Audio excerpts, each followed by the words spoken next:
국회의 탄핵 가결은 특검 수사에도 변화를 불러올 것으로 보입니다. 대통령을 수사해야 하는 특검 입장에서 대통령의 직무 권한이 중지된 것과 그렇지 않은 것에는 큰 차이가 있기 때문입니다. 또 검찰 수사에서 밝혀지지 않은 새로운 증거가 특검에서 밝혀질 경우 헌법재판소의 탄핵 심판에도 영향을 미칠 수 있습니다. 최기훈 기자가 보도합니다. 대통령 박근혜 탄핵 소추안은 가결되었음을 선포합니다. 국회 탄핵 소추안 가결로 대통령의 직무 권한은 중지됐습니다.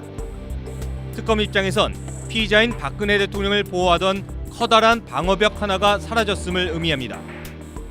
관련된 증거가 각종 국가 기관들에게 흩어져 있을 텐데 대통령의 직무 또는 대통령의 권한을 행사해서 이 기관들의 영향력을 미친다면 방어 활동을 할 때 훨씬 더 유리하죠. 각 기관에 흩어져 있는 증거들에 대해서 뭐 이렇게 해라 저렇게 해라 얘기할 수도 있고 암묵적으로라도 그런 어떤 타진을 해볼 가능성도 있죠. 근데 손을 일단 떼라라고 하면은 그런 식의 방어 활동은 못 하게 된다. 대통령은 재직 중 형사상의 소출을 받지 않는다는 헌법 84조도 달리 해석할 여지가 생깁니다. 대통령에게 원활히 수행할 직무가 없어졌기 때문에 소환 그리고 체포 같은 강제 수사가 가능하다는 것입니다. 또다시 박 대통령이 출두를 거부하거나 수사에 비협조적이면은 체포영장을 발부하거나 구속영장을 발부하거나 그런 것도 검토할 수 있다고 봅니다. 일부에선 체포가 기소를 전제로 한 것이기 때문에 불가능하다는 의견도 있지만 특검의 선택지가 탄핵 이전보다 훨씬 넓어진 것은 사실입니다. 대통령에서 철저한 수사를 한다는 그런 의지를 가지고 일단 그 체포영장이라든지 또는 압수수색영장을 발부를 하고 그에 대한 그 판단을 그러니까 법원이 하도록 그렇게 맡기는 것이 옳지 않는가 싶은 생각입니다. 특검 수사 시한은 최장 내년 3월 말까지, 헌재 심판은 최장 내년 5월까지로 기간이 겹칩니다. 사상 처음으로 동시에 진행되는 대통령에 대한 수사와 헌재의 탄핵 심판은 판단 기준이 서로 다릅니다. 형사적인 절차는 구체적으로 어떤 죄라고 죄형법정주에 나와 있고 또 거기에 대한 증거가 있어야만 특검에서 기소를 하겠죠. 그러나 헌법재판소의 탄핵 사실은 그러한 개별 죄에 해당되지 않더라도 대통령의 행위가 헌법 절차를 무시했거나 또는 법 절차에 대한 준수를 하지 못했거나 하는 좀 비교적 추상적인 기준에 위반되는 경우에도 탄핵을 할 수 있기 때문에 탄핵 사실과 법률상 공소 사실은 다를 수도 있고 또 달라야 되는 것이 또 정상입니다. 그럼에도 불구하고 특검 수사를 통해 밝혀질 새로운 증거들은 헌재 판결에 영향을 미칠 변수가 됩니다. 대표적인 것이 검찰의 공소장에 빠졌지만 국회의 탄핵 소추안에는 포함된 대통령의 뇌물죄 혐의와 세월호 참사 당일 7시간 동안의 직무유기 혐의입니다. 지금까지의 검찰의 수사에서 드러난 것은 일부고 그 일부조차도 제대로 법 적용이 안 된 부분이 있다는 것이고 특검 수사에서 보다 더 많은 국정농단 사유가 밝혀지고 그에 따라서 엄정한 법 적용이 이루어진다면 탄핵의 정당성은 더욱 보강되는 것입니다. 그러나 법조계에선 특검 수사가 생각처럼 순탄하지 않을 것이란 전망이 많습니다.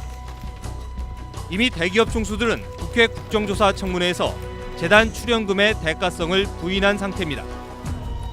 어떤 경우에도 대가를 바라고 하는 지원은 없습니다. 대가성을 갖고 출연하지 전혀 않았습니다. 무슨 대가를 기대해서 우리가 출연했던 사실은 없습니다. 검찰의 허술한 초기 수사로 인해 증거인멸이 상당 부분 이뤄져 대통령과 최순실의 공모관계, 대기업과 뇌물 수수자 사이의 대가성을 입증하기 쉽지 않다는 것입니다. 검찰이 초기에 관련 자료를 치밀하게 수집하고 그 자료라도 잘 확보를 해놨어야 되는데 상당한 시간을 놓쳤기 때문에 법률 전문가로서 제가 만약에 그 사건 수사를 한다면 과연 이걸 입증을 해낼 수 있을까 하는 데 대해서는 굉장한 의구심을 갖고 있습니다.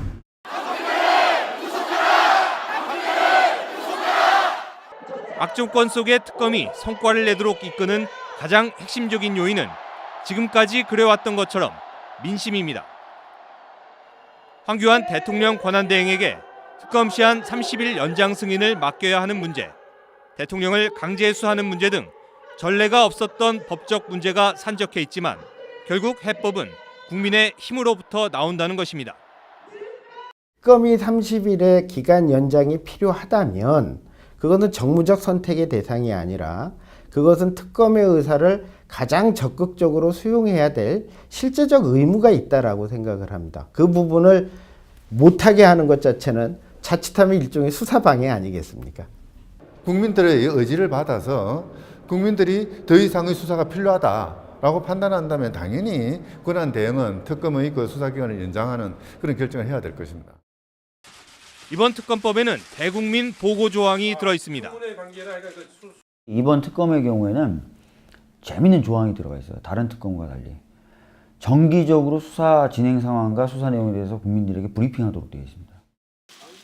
특검발로 쏟아져 나오는 대국민 보고는 국민의 관심을 지속시켜서 특검 수사와 헌재 심리를 감시할 무기가 될 수 있습니다. 이번 특별검사가 담당할 사건들은 국민적 의혹이 지대한 만큼 대국민 보고 중요성이 그 어느 때보다도 중요하다고 생각합니다. 앞으로 이 점 깊이 유념하여 대변인의 역할을 충분히 해나가도록 하겠습니다.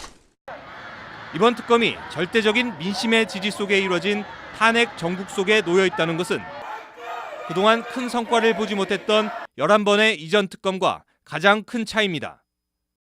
특검도 그 국민의 명령에 부응할 수밖에 없다.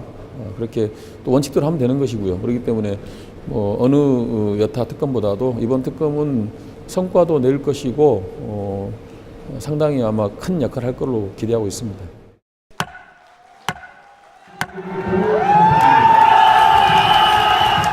국회의회 탄핵된 현직 대통령에 대한 특검 수사. 특검도 대한민국도 한 번도 가보지 않은 길을 걸어가고 있습니다. 뉴스타파 최기훈입니다.